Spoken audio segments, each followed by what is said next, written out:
Hi everyone, मैं हूं आपकी श्रद्धा दीदी और आज की वीडियो में हम बात करने वाले हैं career options for BCA students. अब इससे पहले हमने ऑलरेडी एक वीडियो बनाया था जो बीटेक के स्टूडेंट्स के लिए था।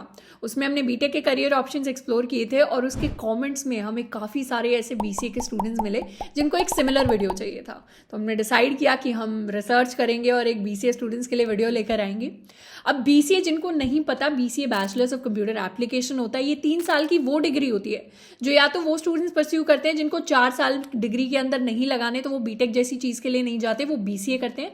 या फिर वो स्टूडेंट्स जो आर्ट्स कॉमर्स बैकग्राउंड से आते हैं लेकिन अब उन्हें टेक्निकल फील्ड में अपना करियर बनाना है डिफरेंट डायरेक्शंस में, तो बीसीए उनके लिए काफ़ी अच्छा ऑप्शन है। बीसीए एक बहुत अच्छी डिग्री होती है अगर आपको सॉफ्टवेयर डेवलपमेंट की या फिर आपको टेक्निकल फील्ड के अंदर जाना है तो, और काफ़ी सारी डिफरेंट डायरेक्शंस आप इसके बाद एक्सप्लोर कर सकते हैं। इस वीडियो के अंदर हम काफ़ी सारे करियर्स को एक्सप्लोर करेंगे और इनमें से सबसे पहला करियर जिसकी हम बात करेंगे वो है एज अ सॉफ्टवेयर डेवलपर। अब बहुत सारी आईटी कंपनीज होती हैं, बहुत सारी सॉफ्टवेयर डेवलपमेंट करवाने वाली कंपनीज ऐसी होती हैं जो बीटेक के स्टूडेंट्स के साथ बीसीए के स्टूडेंट्स को भी रिक्रूट करती हैं सॉफ्टवेयर डेवलपमेंट पोजीशंस के लिए। सॉफ्टवेयर डेवलपमेंट का बेसिक मतलब है कि आप कंपनीज के अंदर जाते हैं एज अ आईटी प्रोफेशनल और वहाँ पर जो भी प्रोडक्ट्स बिल्ड हो रहे होते हैं या फिर जो भी सॉफ्टवेयर की टेक्नोलॉजी की सर्विसेज होती हैं आप उन पर काम करते हैं, आप उनको बनाने का काम करते हैं, आप उनको मैनेज करने का काम करते हैं। अब इसके अंदर हमने सिर्फ सॉफ्टवेयर डेवलपर को नहीं लिया, हमने front end developer, back end developer, full stack developer, game developer, इन चारों को इंक्लूड किया है। अब एज ए सॉफ्टवेयर डेवलपर अगर आप जॉब लेने जाते हैं तो यूजुअली 2 पाथ्स होते हैं। इनमें से सबसे पहला होता है ऑन कैंपस, यानी कंपनी आपके कैंपस के, कॉलेज के, यूनिवर्सिटी के अंदर आएगी आपको रिक्रूट करने के लिए, जहां पर आपको कुछ कुछ टेस्ट देने होते हैं, कुछ कुछ इंटरव्यूज देने होते हैं एंड उसके बाद आपकी प्लेसमेंट लग रही होती है। दूसरा तरीका होता है ऑफ कैंपस। इसमें हम खुद कंपनीज के पास जाते हैं, खुद से वेबसाइट्स पर जाते हैं या लिंक्डइन पर जाते हैं या किसी और पोर्टल पर हम जाते हैं और वहां पर जाकर अप्लाई करते हैं जो भी वैकेंसीज उन कंपनीज ने निकाली होती हैं। यूजुअली जो पैकेजेस रहते हैं सॉफ्टवेयर डेवलपर्स के आफ्टर डूइंग बीसीए वो हमारे 15 से 30 की रेंज में रहते हैं, लेकिन डिपेंडिंग अपॉन कि आप किसी अच्छी कंपनी में या किसी अच्छे स्टार्टअप में जा रहे हैं तो वो हाई पेइंग भी हो सकते हैं। तो कुछ कुछ एक्सेप्शंस हमेशा एग्जिस्ट करते हैं पर ये एवरेज पैकेजेस हैं। तो सॉफ्टवेयर डेवलपमेंट के बारे में, गेम डेवलपमेंट के बारे में, फ्रंट एंड बैक एंड के बारे में हमने ऑलरेडी काफ़ी सारे वीडियोस बनाए हुए हैं, तो इसके बारे में अगर आपको डिटेल में जानना है तो आप उन वीडियोस को जाकर एक्सप्लोर कर सकते हैं। सेकेंड ऑप्शन जिसकी हम बात करेंगे वो है साइबर सिक्योरिटी एक्सपर्ट। अब जितनी भी कंपनीज होती हैं, फिर चाहे वो बड़े लेवल पे हो, छोटे लेवल पे हो, स्टार्टअप हो, एस्टैब्लिश्ड कंपनी हो, हर कंपनी को अपना जो टेक्नोलॉजी है, अपने यूजर्स का जो डेटा है या वो जो प्रोडक्ट बेच रहे हैं उसको टेक्नोलॉजी वाइज बहुत सिक्योर रखना होता है और वहाँ पर आते हैं हमारे साइबर सिक्योरिटी एक्सपर्ट्स। ये जो भी हमारी वेबसाइट्स होती हैं, ऐप्स होती हैं, सॉफ्टवेयर्स होते हैं, उनको सिक्योर करने में हेल्प करते हैं कि वहाँ पर वायरसेस ना आ जाए, उसको आकर हैक ना कर ले, कोई डेटा लीक ना हो जाए, डेटा ब्रीच ना हो जाए। तो इसके लिए काफ़ी सारी कंपनीज जैसे सिस्को हो गई, Wells Fargo, Wipro, HCL, KPMG, Amazon, Shell, ये कंपनीज और इनके अलावा बहुत सारी कंपनीज ऐसी हैं जिन्होंने साइबर सिक्योरिटी एक्सपर्ट के लिए काफ़ी सारे वैकेंसीज निकाल रखे हैं, तो वहाँ पर जाकर आप अप्लाई कर सकते हैं। अगर आप ये ऑलरेडी नहीं कर रहे हैं और आपको जानना है कि साइबर सिक्योरिटी एक्सपर्ट कैसे बनते हैं तो ऑलरेडी हैकिंग पर एक बहुत अच्छी सी, बहुत डिटेल्ड वीडियो हमने बनाई हुई है, उसको जाकर हम एक्सप्लोर कर सकते हैं। एंड उसके अलावा बात करें तो इसमें आपको सीखना पड़ेगा कि हम नेटवर्क सिक्योरिटी कैसे मेंटेन करते हैं, क्रिप्टोग्राफी, डेटा सीक्रेसी या एप्लीकेशन सिक्योरिटी किस तरीके से होती है। ये सारे कुछ टॉपिक्स हैं जो आपको पढ़ने पड़ेंगे, खुद से सीखने पड़ेंगे। साथ के साथ अगर आपको साइबर सिक्योरिटी एक्सपर्ट के बारे में अगर आप चीज़ें पढ़ते हैं और आपको वो फील्ड अच्छी लगने लगती है या आपका 1-2 साल का एक्सपीरियंस हो गया तो उसके बाद आप इसमें MSc भी कर सकते हैं इन साइबर सिक्योरिटी, जो आपके करियर को और ज़्यादा एक्सेल कर रही होगी और आप बेटर पैकेजेस की तरफ, बेटर करियर ऑप्शंस की तरफ जा रहे होंगे। थर्ड ऑप्शन जिसकी हम बात करेंगे वो है हमारा one of the most popular options north India की साइड में, तो गवर्नमेंट जॉब्स। अब बीसीए की डिग्री आपकी प्रॉपर अंडर ग्रेजुएट डिग्री होती है जिसके बाद आप बैचलर्स की डिग्री की रिक्वायरमेंट जिस गवर्नमेंट जॉब की होती है आप उसमें अप्लाई कर सकते हैं। फिर चाहे वो हमारे पॉपुलर ऑप्शंस हो गए हों जैसे यूपीएससी या SSC CGL या स्टेट PCS, और पब्लिक सेक्टर बैंक्स में भी हम अप्लाई कर सकते हैं। IBPS एग्जाम होता है, नहीं तो SBI भी अपना एक अलग एग्जाम कंडक्ट कराता है जिसमें आप बैंक PO बैंक SO के लिए अप्लाई कर सकते हैं। स्टेट PCS में आप group A group B officers की जॉब्स के लिए अप्लाई कर रहे होंगे, तो इन सारी जॉब्स के लिए आप जा सकते हैं। तो गवर्नमेंट जॉब्स के लिए ग्रेजुएशन जिसके लिए मिनिमम होता है उन सब में आप अप्लाई कर सकते हैं। डिपेंड करता है कि आपका इंटरेस्ट कौन सी डायरेक्शन में है। नेक्स्ट करियर ऑप्शन जिसकी हम बात करेंगे वो है डिजिटल मार्केटर।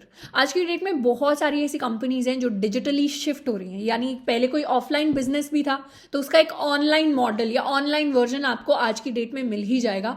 सारी की सारी कंपनीज, चाहे वो छोटी दुकानें हों बड़ी दुकानें हों, सब कुछ आज ऑनलाइन स्पेस में जा रहा है, क्योंकि आज की डेट में सारे जो कंज्यूमर्स हैं, सारे यूजर्स हैं, वो ऑनलाइन अवेलेबल हैं और बहुत आसानी से अवेलेबल हैं। आप वहां पर जाकर अपने प्रोडक्ट को बहुत आसानी से मार्केट कर सकते हैं। तो वहां पे आजकल जरूरत आती है डिजिटल मार्केटर्स की। इसमें काफी सारे रोल्स आ जाते हैं, जैसे SEO एनालिस्ट हो गया। SEO होता है सर्च इंजन ऑप्टिमाइजेशन, यानी जब भी आप कुछ सर्च करते हैं, मान लीजिए आपको खरीदनी है नोटबुक, तो आप नोटबुक सर्च करेंगे खरीदने के लिए गूगल के ऊपर, तो कुछ वेबसाइट्स आपकी ऊपर आएंगी, कुछ नीचे आएंगी। तो SEO होता है ऑप्टिमाइज करना कि आपकी वेबसाइट कैसे जब भी कोई सर्च करे नोटबुक्स के बारे में ऊपर रैंक करे।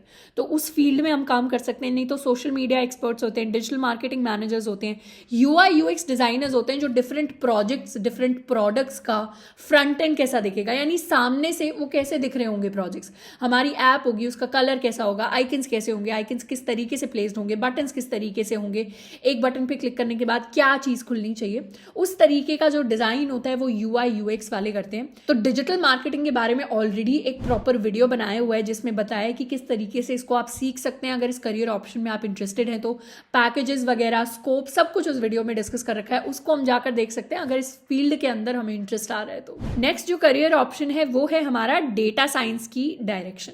अब जरूरी नहीं है कि अगर आपने BCA कर लिया या इवन BTech भी कर लिया तो उसके बाद सिर्फ सॉफ्टवेयर डेवलपमेंट में ही जाकर हम करियर बना सकते हैं। टेक्नोलॉजी के अंदर बहुत सारी डिफरेंट डायरेक्शंस होती हैं और उनमें से एक पॉपुलर डायरेक्शन है हमारी डेटा साइंस की। इसमें आप डेटा एनालिस्ट बन सकते हैं, डेटा साइंटिस्ट बन सकते हैं। सबसे पहले तो आपको प्रोग्रामिंग सीखनी पड़ेगी। मोस्ट पॉपुलर लैंग्वेज जो है पाइथन है, बहुत सारे लोग R में भी करते हैं। उसके अलावा आप machine learning, big data, NLP which is natural language processing, या आर्टिफिशियल इंटेलिजेंस जैसी डायरेक्शंस में जा सकते हैं। मशीन लर्निंग, डेटा साइंस, इनके स्कोप, इनके पैकेजेस, किस तरीके से सीखना है, कहाँ से सीखना है, उस सब के बारे में भी बहुत सारे वीडियोस बनाए हुए हैं, उनको जाकर हम एक्सप्लोर कर सकते हैं। अब जैसे साइबर सिक्योरिटी में था वैसे ही यहाँ पर अगर आप डेटा साइंस या डेटा एनालिस्ट की पोजिशंस को जाकर एक्सप्लोर करते हैं, उसमें कुछ साल काम करते हैं, तो उसके बाद आप डेटा साइंस में या एज अ डेटा एनालिस्ट एक MSc की डिग्री उसमें पा सकते हैं। एंड उसके बाद बहुत सारे ऑप्शंस और खुल जाएंगे, क्योंकि डेटा साइंस के अंदर आज की डेट में जॉब्स बहुत ज़्यादा अवेलेबल हैं, पर जो उसके लिए फिट कैंडिडेट्स हैं, स्किल्ड कैंडिडेट्स हैं, वो बहुत कम है। और यूजुअली डेटा साइंस के अंदर अगर आप मास्टर्स की डिग्री कर लेते हैं ना, तो उसके बाद ज़्यादा जॉब्स जो हैं आपके लिए अवेलेबल हो जाते हैं, क्योंकि उनको भी एक्सपर्ट्स चाहिए हर फील्ड के अंदर। नेक्स्ट करियर ऑप्शन जिसकी बात कर रहे होंगे वो है हमारा सबसे पॉपुलर ऑप्शन, जो आपको अभी तक किसी ना किसी ने तो बता ही दिया होगा कि BCA की डिग्री के बाद आप एक MCA की डिग्री कर सकते हैं। जैसे BCA के बाद आप जरूरी नहीं है कि डायरेक्टली एक जॉब लेने जाएं। अगर आप एक MCA की डिग्री परस्यू करना चाहते हैं तो वो एक बहुत अच्छा डिसीजन होगा, क्योंकि BCA प्लस MCA एक तरीके से दोनों मिलाकर आपको सारी की सारी करियर अपॉर्चुनिटीज मिल जाते हैं जो शायद एक BTech स्टूडेंट को मिल रही होंगी, and in the top companies. जैसे हम वो लाखों के, वो फॉरेन में करोड़ों के पैकेजेस जिनकी बात सुन रहे होते हैं, वो सारे के सारे हमारे लिए ओपन अप हो जाएंगे, सारी की सारी वैकेंसीज। अब MCA सबसे ज्यादा पॉपुलर होता है NITs जो MCA कराती हैं।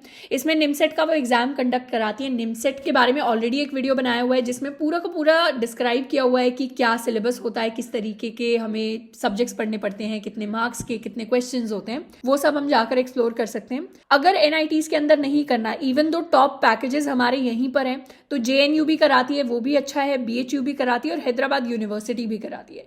ये हमने टॉप MCAs आपके लिए डिस्कस कर लिए हैं, जहां जहां से आप MCA कर सकते हैं और एक अच्छा पैकेज लेकर जा सकते हैं अपनी 2 साल की MCA की डिग्री के बाद। अब यहाँ पर काफी सारे स्टूडेंट्स एक सवाल पूछते हैं कि BCA करने के बाद हमें MCA करनी चाहिए या नहीं करनी चाहिए। इस पर अगर मैं ऑनेस्ट आंसर बताऊं आपको कि अगर आपने BCA की डिग्री के दौरान, मतलब अपने 3 साल में किसी एक चीज में एक्सपर्टीज नहीं ली जहां पर आपको एक अच्छा हाई पेइंग और आपकी सेटिस्फैक्शन के हिसाब से जॉब नहीं मिल रहा है, और आपकी ऐसी कंडीशन भी नहीं है कि अभी आपको जॉब करने की जरूरत है, तो फिर आपको डेफिनेटली MCA को परस्यू करने का ऑप्शन ऑप्शन जो है कंसिडर ज़रूर करना चाहिए, क्योंकि बहुत अच्छी अपॉर्चुनिटी है।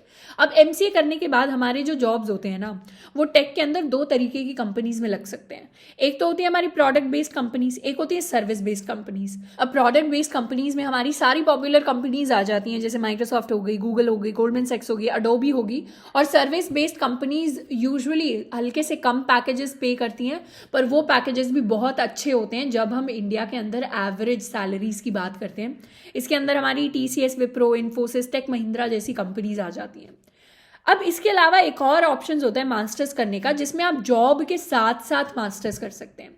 इसमें या तो हम कोई पार्ट टाइम MCA का कोर्स देख सकते हैं कि हम जॉब कर रहे हैं और पार्ट टाइम हम जो है अपनी MCA की डिग्री भी कंप्लीट करें, जिसके बाद और सारे ऑप्शंस हमारे लिए आ जाते हैं। नहीं तो हमारी विप्रो जैसी कंपनीज होती हैं जो WILP नाम से एक प्रोग्राम चलाती हैं, जिसमें विप्रो आपको नॉर्मली रिक्रूट करेगी जॉब के लिए, पर साथ के साथ आपकी MCA करवा देगी। अब वो MCA जरूरी नहीं आपकी 2 साल के अंदर हो रही है, उसमें ज्यादा टाइम भी लग सकता है, तो वो आपको फिर देखना पड़ता है कि आप अपनी जॉब के साथ एक MCA को मैनेज कर पाएंगे या नहीं कर पाएंगे। साथ के साथ TCS भी एक इग्नाइट नाम का प्रोग्राम चलाती है, जिसमें सेम तरीके से आपको पार्ट टाइम MCA करने का मौका मिलता है। तो कुछ सालों के बाद आपकी जॉब भी हो रही होती है, जिसमें साथ के साथ आप अर्न कर रहे होते हैं, एक्सपीरियंस ले रहे होते हैं, और आपको एक मास्टर्स डिग्री भी मिल जाती है। अब इसके अलावा नेक्स्ट ऑप्शन जिसकी हम बात करेंगे वो है हमारा MBA बहुत पॉपुलर ऑप्शन है अगर आपको मैनेजमेंट की साइड में जाना है। आपके पास एक बैचलर्स तो हो ही गया है BCA का, अब आपको मैनेजमेंट में जाना है, तो वो टेक कंपनीज जिनमें शायद आप इंजीनियरिंग वाले रोल कर रहे थे, डेवलपमेंट वाले रोल कर रहे थे, कोई और रोल कर रहे थे, अब वहां पर आप एक मैनेजर की तरह जा सकते हैं MBA करने के बाद। इसमें सबसे पॉपुलर जो एग्जाम होता है वो CAT का एग्जाम होता है, जो IIMs के लिए होता है, यानी इंडियन इंस्टीट्यूट ऑफ मैनेजमेंट के लिए, और भी इंस्टीट्यूट्स के लिए। अब उसमें सबसे टॉप इंस्टीट्यूट्स जो MBA के लिए होते हैं उसमें आ जाते हैं हमारे IIM ABC, Ahmedabad, Bangalore and Calcutta. इसके अलावा FMS भी एक पॉपुलर इंस्टीट्यूट है, XLRI या इंडियन स्कूल ऑफ बिजनेस, ये भी बहुत पॉपुलर इंस्टीट्यूट्स हैं जो MBA करवाते हैं, जिनके बाद प्लेसमेंट पैकेजेस बहुत अच्छे लगते हैं। अब आप डिफरेंट फील्ड्स के अंदर डिफरेंट करियर्स के लिए MBA कर सकते हैं, मैनेजमेंट के लिए, ऑपरेशंस के लिए, HR के लिए, marketing, sales, finance, retail and और भी बहुत सारे। तो जो भी आपका इंटरेस्ट है, जिस भी फील्ड में, जिस भी डायरेक्शन में आपको मैनेजमेंट की तरफ जाना है, उस हिसाब से आप अपना MBA प्लान कर सकते हैं। CAT का एग्जाम के लिए तैयारी आपकी 6 महीने 4 महीने में भी कुछ स्टूडेंट्स करते हैं, तो उस तरीके से आप प्लान कर सकते हैं अगर BCA के 3rd ईयर में है या 2nd ईयर में है। तो आई होप कि डिफरेंट करियर ऑप्शंस हमें हेल्पफुल लग रहे होंगे इन डायरेक्शंस में। अगर हमारा कहीं पर इंटरेस्ट जागा है तो हम और आगे चीजें जो है एक्सप्लोर करने का सोचेंगे। अब इसके अलावा आप किसी भी और फील्ड के बारे में या इनमें से किसी एक करियर ऑप्शन के बारे में डिटेल में जानना चाहते हैं, कोई भी ऐसी चीज है जो रह गई है, मुझसे मिस आउट हो गई है, और आप चाहते हैं कि मैं अगली वीडियो में और ज्यादा डिटेल में एक्सप्लेन करूं, तो उसके बारे में आप मुझे नीचे बता सकते हैं। आज के लिए इतना ही, मिलते हैं नेक्स्ट वीडियो में। Till then keep learning and keep exploring.